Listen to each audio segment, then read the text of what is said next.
ایک ایسا میزائل جو بھارت کے گوشے گوشے چپے چپے کو نشانہ بنانے کی صلاحیت رکھتا ہے۔ 2750 کلومیٹر دور تک مار کرنے والا یہ میزائل بھارت کے ہر کونے تک پہنچ سکتا ہے۔ اس کی رفتار انتہائی تیز ہے۔ یہ آواز کی رفتار سے 10 گنا زیادہ تیز سفر کر سکتا ہے۔ السلام علیکم۔ شاہین 3 میزائل دشمن کی ایٹمی صلاحیت کو ناکارہ بنانے کے بعد جوابی حملے کو ممکن بناتا ہے۔ 2750 کلومیٹر دور تک ہدف کو نشانہ بنانے والا یہ میزائل 1000 کلو گرام تک روایتی وار ہیڈ اور ایٹمی وار ہیڈ لے جانے کی صلاحیت رکھتا ہے۔ یعنی سادہ الفاظ میں یوں کہیے کہ یہ اگر روایتی وار ہیڈ لے کے جائے گا تو ایک عمارت کو تباہ کر سکتا ہے، جبکہ اگر ایٹمی وار ہیڈ لے کے جائے گا تو ایک پورے شہر کو صفحہ ہستی سے مٹانے کی صلاحیت رکھتا ہے۔ میں ہوں خرم کلیم اور آپ دیکھ رہے ہیں 24 ڈیجیٹل۔ شاہین 3 میزائل پاکستان کی میزائل ٹیکنالوجی میں ایک انقلابی سنگ میل، ایک ایسا میزائل جو بھارت کے گوشے گوشے چپے چپے کو نشانہ بنانے کی صلاحیت رکھتا ہے۔ 2750 کلومیٹر دور تک مار کرنے والا یہ میزائل بھارت کے ہر کونے تک پہنچ سکتا ہے، حتیٰ کہ یہ میزائل اتنا دور تک مار کر سکتا ہے کہ یہ بھارت سے آگے بھی کسی علاقے کو مار کر سکتا ہے۔ اس لیے بھارت میں ہر جگہ، ہر گوشے، ہر ٹارگٹ کو، ہدف کو نشانہ بنانا اس میزائل کے لیے ممکن ہے۔ اس کی سپیڈ کی اگر بات کریں، اس کی رفتار انتہائی تیز ہے۔ یہ آواز کی رفتار سے 10 گنا زیادہ تیز سفر کر سکتا ہے۔ یعنی ہم نے شاہین 2 کی بات کی تھی تو شاہین 2 9800 کلومیٹر فی گھنٹہ کی رفتار سے تیز موو کر سکتا ہے، جبکہ یہ 12500 کلومیٹر فی گھنٹہ کی رفتار سے سفر کر سکتا ہے۔ یعنی یہ میزائل اگر پاکستان سے لانچ ہو تو یہ دہلی تک صرف 2 سے 2.5 منٹ میں پہنچ سکتا ہے۔ یہ میزائل اگر پاکستان سے لانچ ہو تو یہ بمبئی تک صرف 6 سے 6.5 منٹ تک پہنچ سکتا ہے۔ یعنی ایک ایسا میزائل جو بھارت میں کسی بھی ہدف کو نقصان پہنچا سکتا ہے، نشانہ بنا سکتا ہے۔ اگر یہ ایٹمی وار ہیڈ لے کے جائے تو یہ کسی پورے شہر کو صفحہ ہستی سے مٹا سکتا ہے، جبکہ یہ اگر روایتی وار ہیڈ لے کے جائے گا تو اس کی ایکوریسی بے انتہا ہوگی۔ ایک بڑی عمارت کو تباہ کرنے کی صلاحیت اس کے اندر موجود ہے۔ 1000 کلو بم دھماکہ خیز مواد یہ میزائل اپنے ساتھ لے جا سکتا ہے۔ اس کا جو اپنا وزن ہے وہ 18000 کلو گرام ہے اور اس کی جو لمبائی ہے وہ 19 سے لے کے 20 میٹر تک ہوتی ہے۔ یعنی ایک طاقتور میزائل جس کے اندر سالڈ ایندھن استعمال ہوتا ہے۔ سالڈ ایندھن وہ بھی 3 لیئرز میں۔ ایک لیئر کا کام ہوتا ہے کہ میزائل کو زمین سے ہوا کے اندر پہنچانا، یعنی ایک اسے کک سٹارٹ دینا کہ وہ جائے اور ایک مطلوبہ بلندی حاصل کرے۔ اس کے بعد پہلے میزائل کا ٹکڑا اس سے علیحدہ ہو جائے گا، پھر اس کے بعد دوسرا میزائل اس کو تیز رفتار دے گا اور تیز رفتار کے ذریعے وہ ایک مطلوبہ اونچائی تک اس کو پہنچائے گا۔ یعنی مطلوبہ اونچائی تک وہ جب میزائل پہنچ جائے گا تو اس کے بعد پھر اس کا تیسرا میزائل ایکٹیو ہو جائے گا۔ تیسرے میزائل کا کام یہ ہے کہ وہ کشش ثقل کے ساتھ اس کو نیچے لائے گا اور ایک خاص ٹریجیکٹری بناتے ہوئے وہ مطلوبہ ہدف تک اس کو گرانے میں اہم کردار ادا کرے گا۔ یہ میزائل کسی بھی لانچنگ پیڈ سے زمین تک مار کر سکتا ہے۔ وہ موبائل لانچنگ پیڈ بھی ہو سکتا ہے یا کسی سائلو کے اندر بھی سے بھی اس کو لانچ کیا جا سکتا ہے۔ اس میزائل کی ایکوریسی اتنی زیادہ ہے کہ اس کے اندر جو سسٹم لگایا گیا ہے وہ 50 سے 60 میٹر کے اندر کسی بھی جگہ، یعنی اس کی ایکوریسی اتنی ہے کہ اگر آپ اس میں کوئی جگہ، اس کے اندر کسی جگہ کو، ہدف کو طے کر دیں گے تو 2750 کلومیٹر دور تک اس کے اندر جو ڈیویشن ہوگی وہ صرف 50 سے 60 میٹر تک کی ہو سکتی ہے۔ یعنی بے انتہا زبردست ایکوریٹ میزائل۔ اس کے اندر انیشل نیویگیشن سسٹم ہوتا ہے جو کہ اس کے اندر بلٹ ان ہوتا ہے۔ یعنی ایک ایسا میزائل کے اندر نظام کس کو جی پی ایس کی ضرورت نہیں پڑتی۔ یعنی اگر یہ پاکستان سے لانچ کیا جائے گا تو یہ اپنے ہدف تک پہنچنے کے لیے اس کے اندر جو نیویگیشن کا سسٹم موجود ہے، انرشل نیویگیشن سسٹم، اس کو استعمال کرے گا۔ ہاں، اگر اس کو مزید ایکوریٹ بنانا ہے تو بیچ میں 2-3 دفعہ آپ کو جی پی ایس کے ساتھ اس کو لنک کر کے اس کی سپیڈ اور اس کی ڈائریکشن کو درست کیا جا سکتا ہے۔ ویسے انیشل نیویگیشن سسٹم کی ایکوریسی بھی 50 سے 60 میٹر کی ایکوریسی اس کو دیتی ہے کہ اس کی ڈیویشن سے زیادہ نہیں ہوگی۔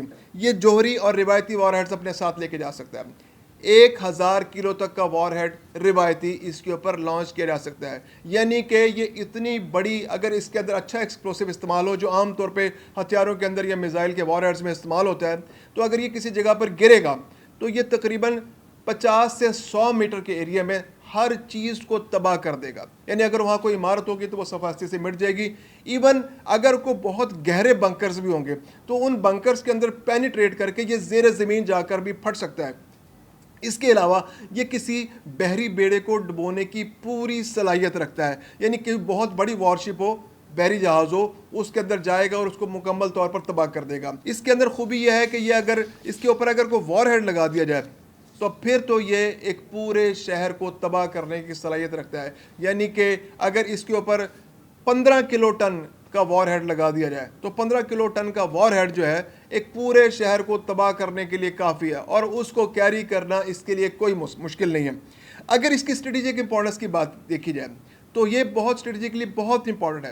اس کو جب اس کو بنایا گیا تو اس میں مطلوبہ ہدف یہی تھا کہ بھارت کی عسکری جو انسٹالیشنز ہیں, جو ان کی امپورٹنٹ پوزیشنز ہیں, جو تنصیبات ہیں, ان کو ٹارگٹ کیا جائے. یعنی بھارت میں اگر ہم جوہری تنصیبات کی بات کریں تو کالپکم تامل ناڈو کو جو نیوکلیر ریسرچ کمپلیکس ہے وہ اس کے ہدف پر ہے. اس کے علاوہ روات بھاٹا میں راجستھان میں جو نیوکلیر ری ایکٹر ہے اس کو اس کے ذریعے ہٹ کیا جا سکتا ہے. اس کے علاوہ کاکراپات گجرات میں جو نیوکلیر پاور پلانٹ ہے وہ بھی اس کے ہدف پر ہے. اس کے علاوہ اگر ہم بات کریں عسکری مراکز کی تو عسکری مراکز میں انتہائی ساؤتھ میں وشاکھاپٹنم میں جو بھارتی بحریہ کا اہم بیس ہے اس کو اس میزائل کے ذریعے ایکوریسی کے ساتھ ہدف بنایا جا سکتا ہے. اس کے علاوہ بھارت سے بہت دور انڈمان اور نکوبار کمانڈ کے جو ان کے جزائر ہیں وہ انتہائی دور ہیں. تو اس میزائل کی وجہ سے, کیونکہ اس کی رینج 2750 کلومیٹر ہے, تو اس میزائل کے ذریعے انتہائی دور دراز جزیروں کو بھی, چونکہ اس کی اسٹریٹجک امپورٹنس ہے, وہاں پر بھی ان کی انسٹالیشنز انڈین آرمی کی ہیں, تو ان کو بہت آسانی سے ہدف بنایا جا سکتا ہے. اس کے علاوہ مختلف ریسرچ اینڈ ڈیولپمنٹ مراکز ہیں, نیوکلیر ڈیولپمنٹ مراکز ہیں, پونے میں ہے, جیسے ناگپور میں, ان کو بھی بہت آسانی سے اس میزائل کی رینج میں رکھا جا سکتا ہے. میزائل کو اگر لانچ کیا جائے تو وہ ان انسٹالیشنز کو نشانہ بنا سکتا ہے. اس کے علاوہ بہت سارے شہر ہوتے ہیں, جیسے ہمارے پڑوس میں انڈیا جو ہمیں اس وقت پریشان کر رہا ہے, وہ ہمیں مس ایڈونچر کرنا چاہ رہا ہے پاکستان کے ساتھ, جارحانہ حکمت عملی ہے اس کی. تو اس کے بہت سارے شہر بہت امپورٹنٹ ہیں, بعض تجارتی حوالے سے بہت امپورٹنٹ ہیں, کچھ بحری حوالے سے امپورٹنٹ ہیں. جیسے دہلی اس کا دارالحکومت ہے, اس کو ہٹ کرنے کے لیے اس میزائل کو صرف 2 منٹ چاہیے ہوں گے. اس کے علاوہ بمبئی, جیسے ہم نے بتایا کہ بمبئی کو ہٹ کرنے کے لیے صرف 6 سے 6.5 منٹ درکار ہوں گے. چنئی اور کلکتہ جو بہت بڑی بندرگاہیں ہیں, ان بندرگاہوں کو صفاستی سے مٹایا جا سکتا ہے صرف 5 سے 6 منٹ کے اندر. گوالیار اور بنگلور جہاں پر بھارتی فضائیہ کے انتہائی اہم اڈے موجود ہیں, تو ان اڈوں کو بھی صفاستی سے مٹانا صرف 4 سے 5 منٹ کا کام ہوگا. یہ میزائل نیویگیشن سسٹم اتنا زبردست ہے اس کا کہ یہ دشمن کے ریڈار سسٹم کو بھی ریسیو کر سکتا ہے. اس کے اندر یہ صلاحیت موجود ہے کہ یہ اس طرح کے میسج کمیونیکیٹ کرتا ہے کہ میزائل سسٹم اس کو صحیح طرح سے ڈیٹیکٹ نہیں کر سکتا, وہ اس کے سائز کے بارے میں ہمیشہ کنفیوز رکھتا ہے. اس کے علاوہ اس کے اندر ایسے میکینزم موجود ہے کہ یہ جو اینٹی میزائل سسٹمز ہیں ان کو ڈیسیو کر سکتا ہے. یہ دھات کے ذرات فضا میں پھینکتا ہے جو ریڈار سسٹم کو بھی ڈیسیو کرتے ہیں. اس کے علاوہ آنے والے اینٹی میزائل سسٹم کو بھی اپنا ہدف کو ڈیویٹ کر سکتا ہے, اور وہ میزائل کو ٹکرانے کے بجائے ان ذرات سے ٹکرا کر اینٹی میزائل سسٹمز تباہ ہو سکتے ہیں.